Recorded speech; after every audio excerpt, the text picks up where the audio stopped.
তো নেকাব মুসলমানদের ড্রেসই না, নেকাব মুসলমানদের ড্রেসই না। ইহুদি নারীরা যখন যখন অন্য ব্যবসাবৃত্তি করতো অথবা অন্য কোন নিষিদ্ধ কার্যক্রম করত তখন নেকাব পরতো। আর উনি যেটা পড়তেন এটা নাম হলো হিজাব। হিজাব হইল মুসলমানের ড্রেস, বাট নেকাব মুসলমানের ড্রেসই না। সম্প্রতি বিএনপির সাংস্কৃতিক সংগঠক মোশাররফ আহমেদ ঠাকুরের একটি বক্তব্য ঘিরে দেশজুড়ে তীব্র বিতর্ক ও সমালোচনার সৃষ্টি হয়েছে। এক বক্তব্যে তিনি দাবি করেন, ইহুদি নারীরা যখন বেশ্যাবৃত্তি করতে বা অন্য কোনো নিষিদ্ধ কাজে লিপ্ত হয় তখন নেকাব পরে। হিজাব মুসলমানের পোশাক, কিন্তু নেকাব মুসলমানের ড্রেস নয়। এই মন্তব্যকে কুরুচিপূর্ণ, বিভ্রান্তিকর ও ঘৃণামূলক আখ্যা দিয়ে তীব্র প্রতিবাদ জানিয়েছে বাংলাদেশ ইসলামী ছাত্রী সংস্থা চট্টগ্রাম বিশ্ববিদ্যালয় শাখা।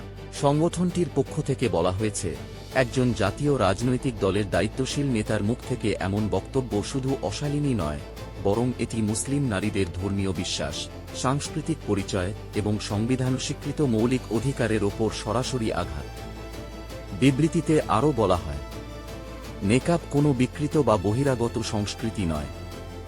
এটি মুসলিম সংস্কৃতি ও ইসলামী শরিয়াহর স্বীকৃত অনুশীলনের অংশ। নেকাবকে অপরাধ বা অসামাজিক কার্যকলাপের সঙ্গে তুলনা করা ইসলামের বিধানের বিকৃতি এবং মুসলিম নারীদের বিরুদ্ধে একটি ঘৃণামূলক অপচার।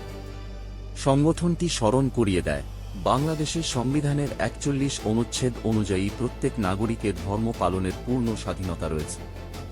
মুসলিম নারীদের হিজাব ও নেকাব পরিধান তাদের ব্যক্তিগত ধর্মীয় অধিকার। এ বিষয়ে কটূক্তি করা সংবিধান স্বীকৃত ধর্মীয় স্বাধীনতা ও ব্যক্তিস্বাধীনতার সুস্পষ্ট লঙ্ঘন।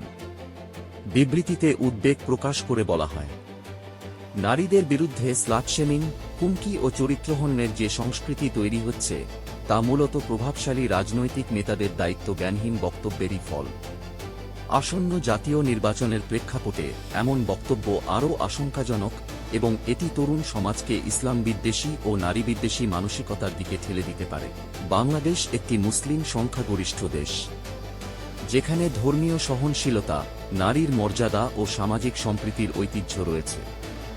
এ ধরনের বক্তব্য গণতন্ত্র, সংবিধান ও মানবিক মূল্যবোধের পরিপন্থী বলেও মন্তব্য করা হয়।